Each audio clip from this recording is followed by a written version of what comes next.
road you've traveled for the last decade, the spiritual path you've taken, what would that look like? Was it a straight path from point A to point B? Was it a curvy path? Was it a journey full of detours?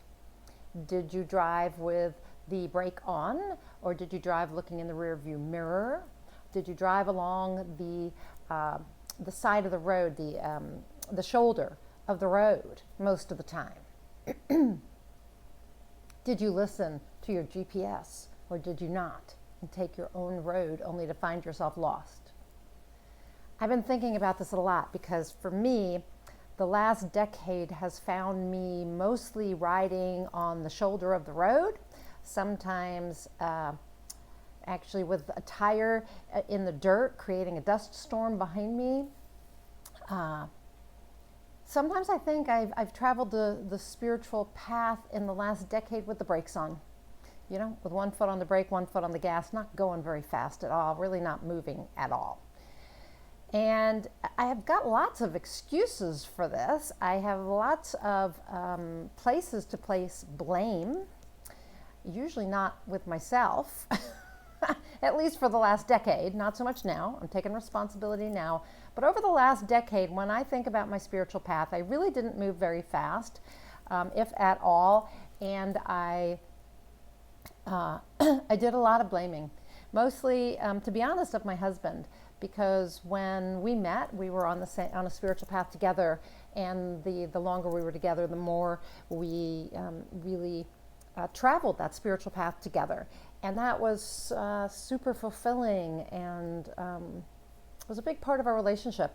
And then my husband kind of fell off the path, as I like to say, and stopped believing most of what we both had believed, and I still believed, when it came to spirituality and metaphysics and things like that.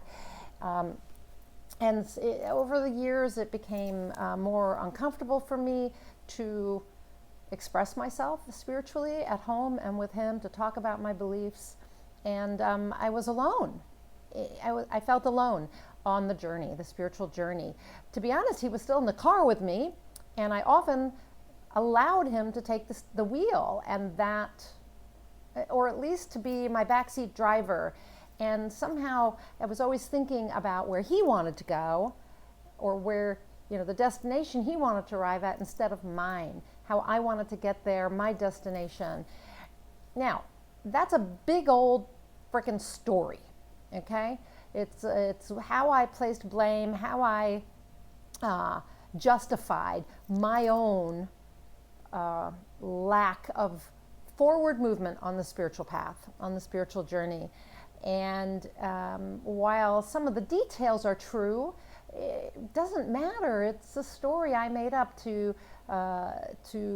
justify why I wasn't moving forward on the spiritual path, why I wasn't expressing myself spiritually, why I wasn't doing the things I knew to do, and why I wasn't showing up as the person I wanted to be, someone spiritually aligned, always seeking more spiritual growth, even with my writing, everything.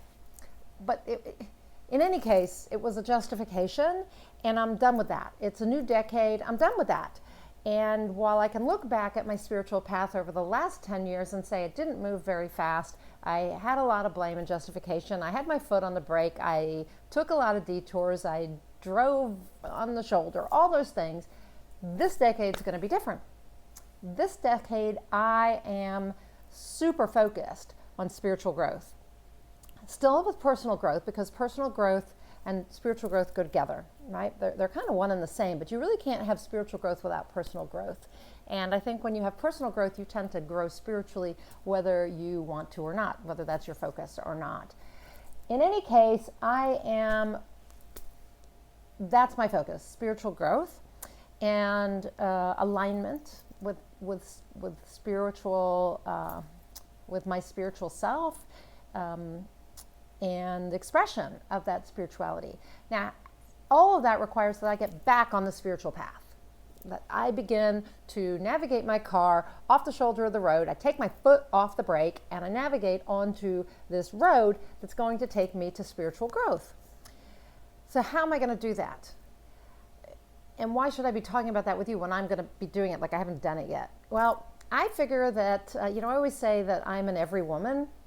What I learn or know, my experiences, they're just kind of I'm just like you. I'm struggling with the same things, and whatever I learn and know is a jumping off place for you, right? Like a springboard for you to figure out what works for you. So I want to share what I'm going to be doing in the hopes that it's going to help you, that it's going to be a springboard for you, or at least it will give you some ideas on what to, how you can get back on the spiritual path if you have found yourself off the path. So the first thing that I'm going to be focused on is my personal development. Personal development leads to personal growth, and personal growth leads to spiritual growth, I believe.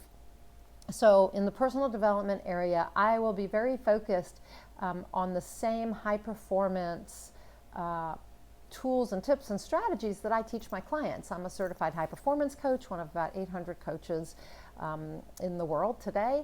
And I've been doing this since 2015. I was the third class certified. That time there were only 200 of us or so. In any case, I've been doing this for a long time, but I am recommitting myself to the process, and I am going to be deep diving into every one of the sessions that I coach other clients on in order for myself to go deeper. And and I may even be working with a high performance coach, but the personal development will be huge for me, and I will be reading books on it, like I said, getting coached, deep diving into the curriculum that I already have that I provide with my clients. The second thing I'm going to do is spiritual development. Now, what am I doing here? I have already purchased 2 or 3 courses, online courses that have to do with spiritual development, and I will be completing these courses this year. So that is where my focus will be. I am not, normally I am so immersed in all the business related online marketing, social media, all type of courses. I'm always looking to learn how to better promote myself and get my business up and running and all of that. That's actually going on the back burner this year. I'm going to do what I know, and I'm going to focus instead on spiritual development. And that means doing these courses. It means reading books. I have a bunch of books I want to read that are related to spiritual development. Some that I'm going to reread because I kind of started them over the last decade and I didn't even finish them, or I don't remember what I learned in them. So I will be working on reading those books and on these courses. So that's spiritual development. So that was number 2. So I had personal development, spiritual development. Next, meditation. I am a sporadic meditator. I hate to say that, but I am going to meditate every day, even if it's for 5 minutes. Every morning I will meditate. And if I find a time during the day to meditate longer or to meditate again, I will. And so the only way I know to really allow myself to connect with my intuition, my higher self, with guidance, is to get quiet. And my mind is a busy place like most people's. And so I need to quiet a little bit and give myself a chance to hear guidance. And so meditation is going to be a big part of that. So that was number 3. Number 4 is prayer. I'm going to spend some time every day in prayer. And I really haven't done that so much in a long time. I mean, sometimes I do. I like to pray and walk. Very Jewish tradition called hitbodedut. I don't know if I'm pronouncing that right, but where you walk and you talk to God.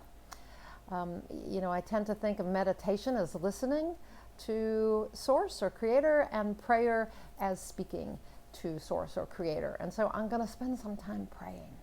I'm going to talk to God and ask God for guidance, because if you don't ask, then you may not receive it. You probably are receiving it anyway, but it's going to be clearer if I actually ask for guidance and I pray about what I need guidance on. Then when I get quiet and I meditate, it will be, there's a higher likelihood, I think, that I will hear the response to my queries.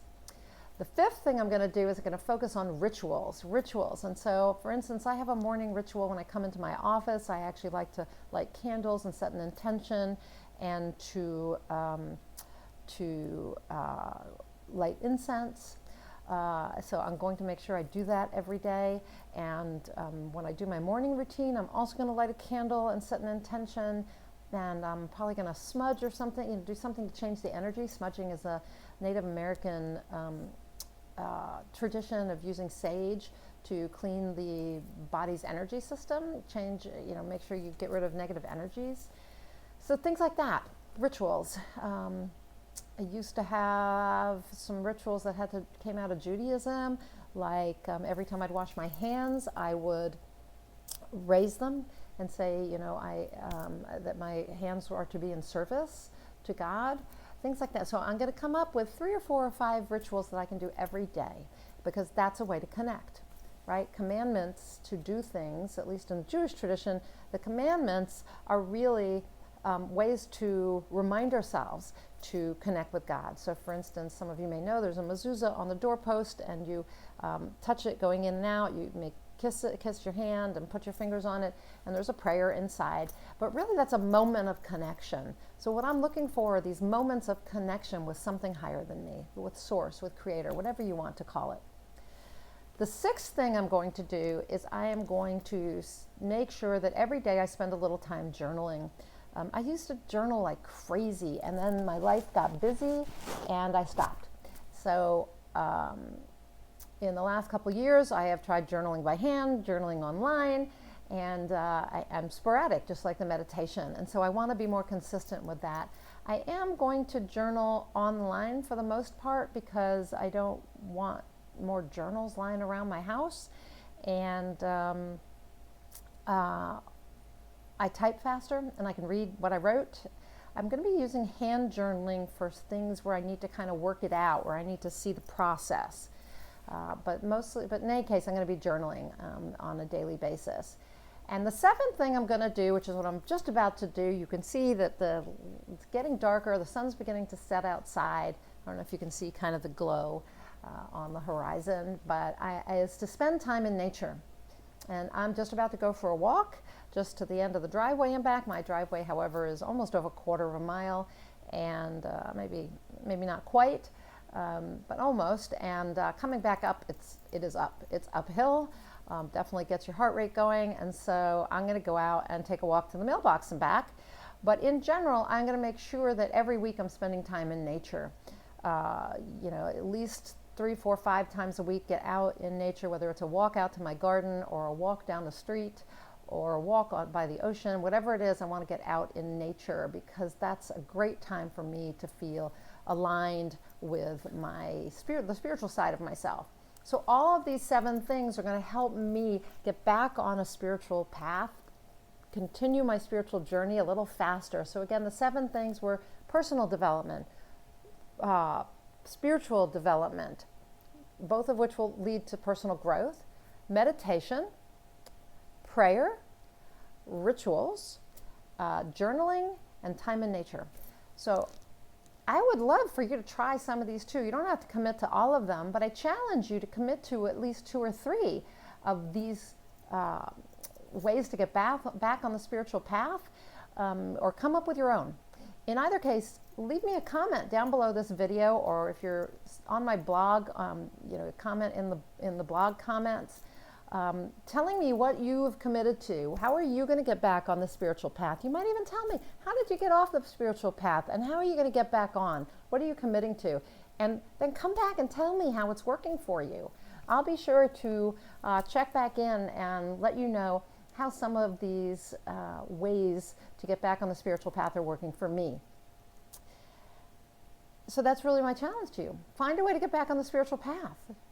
It's crazy for us to be off of it, especially if this is what we feel, if we feel really drawn to it. If you're not drawn to being on a spiritual path, then this video obviously isn't for you. But if you feel drawn to be on a spiritual path and you haven't been on it for a while, or you got detoured, or you're stalled out on the shoulder of the road, everyone else is flying by you on the highway and you're stalled out on the side, which is exactly how I've felt.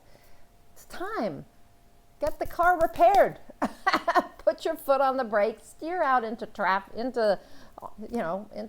onto the highway, put your foot on the gas and go. That's what I want to do. I want to fly down the spiritual highway this decade, and I'm starting in 2020. So join me on this journey and let me know how it's working for you. I'm Nina Amir. I'm the Inspiration to Creation Coach. As I told you, I'm a certified high performance coach. I'd love to work with you and to help you get back on the spiritual path. You're going to find several ways that you can do that with me. You can apply for a one-on-one certified high performance coaching strategy session. The link is above. Just click on it and fill out the application. And let's get on a phone call for about 90 minutes to see how we, if we are a good fit to work together. And I'll talk to you about some high performance strategies and principles that will help you get from where you are to where you want to go a lot faster. You're also going to find you can work with me in a group setting, and I don't know whether when this video airs whether I'll yet have my Inspired Creation group up and running, but if you're really interested in personal growth and spiritual growth, I've got a program right just for you. It's called Inspired Creation. Super excited about it. I'm not sure exactly when it's going to launch, but if you're watching this and it hasn't launched yet, you don't see it on ninaamir.com, my website, then keep looking for it. And make sure you get on my mailing list at ninaamir.com so that you hear about it, okay? So that's it for today. I'm Nina Amir, the Inspiration to Creation Coach, and until I talk to you next time, go out there and achieve more inspired results.